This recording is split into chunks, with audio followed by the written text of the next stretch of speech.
Today on Laura in a Minute, we're going to talk about The Little House Cookbook by Barbara Walker.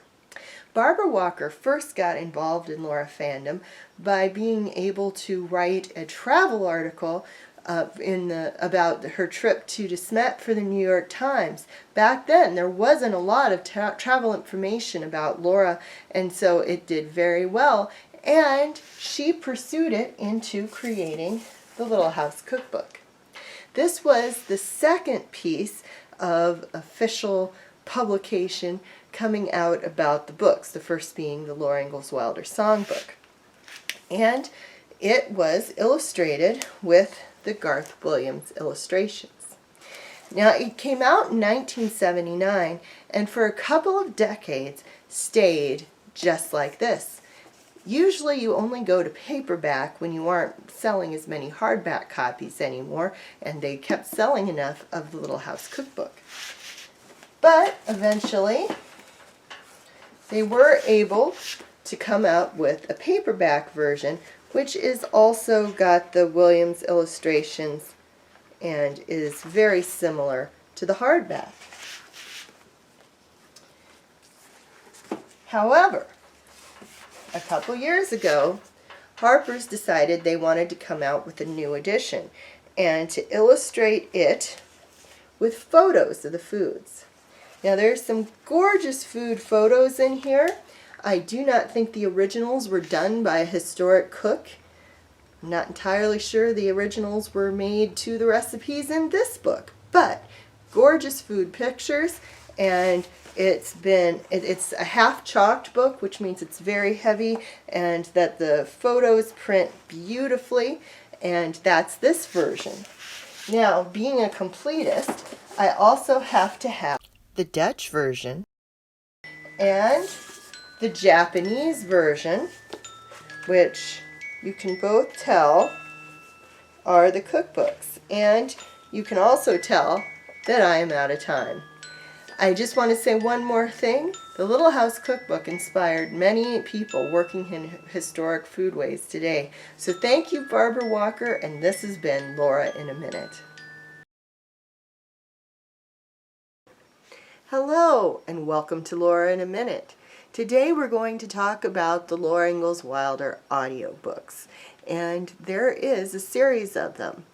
Now, the first one was a Hallmark Hall of Fame, or whatever the radio version was called, dramatization of The Long Winter. And it was that dramatization that started the pageant in De Smet that continues to this day. In terms of real audiobooks, though, my favorite is this one by Julie Harris. She was a wonderful actress. Probably most mainstream in Knots Landing as Val's mother, but she also did a lot of Broadway and a lot of other movies and musicals, and she was just great. And that's what she looked like at the time. And she just did such a phenomenal job reading. I am just heartsick that she didn't get to do the rest of the series, because this is just amazing. It is interesting, though, because it's designed for a record player that you load all the records on one side, and then they drop one at a time, and then you take them out and flip them over, and then it plays that stack. So they aren't like 1 and 2 on the same side, 3 and 4 on the same side. But very great. Get them and listen to them if you can. Next up was a series of records recorded dramatizing the books by the New Prairie Record Project. The later books in the series won Newbery Honor Books, and so they did a series of recordings on record dramatizing the books.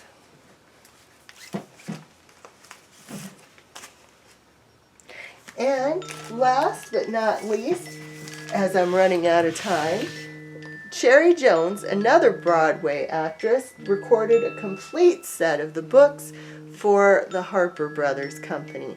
Now, be aware, she apparently does not know the difference between Mao and Mo, but other than that, I think you'll enjoy them.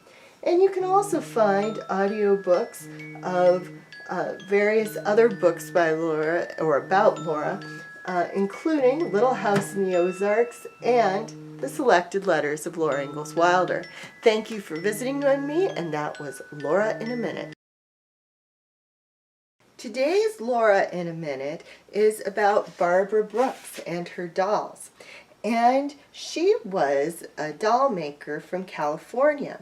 When Clara Weber set up the Laura Ingalls Wilder Children's Room and redid it for the Pomona Public Library, she tried to get Wilder Anna from all over the country, and she also asked Barbara Brooks to make this set of dolls. Now they end up being Ma and Young Almanzo, Pa, Carrie, Grace, and Laura, and teenage Almanzo. Now, these dolls were called petted dolls because Brooks had designed this special base for them to sit on that they're wired to. And there are 4 known copies of the Laura set. The 2 most famous being in the one at the Rocky Ridge Museum and the one in the Mansfield Public Library.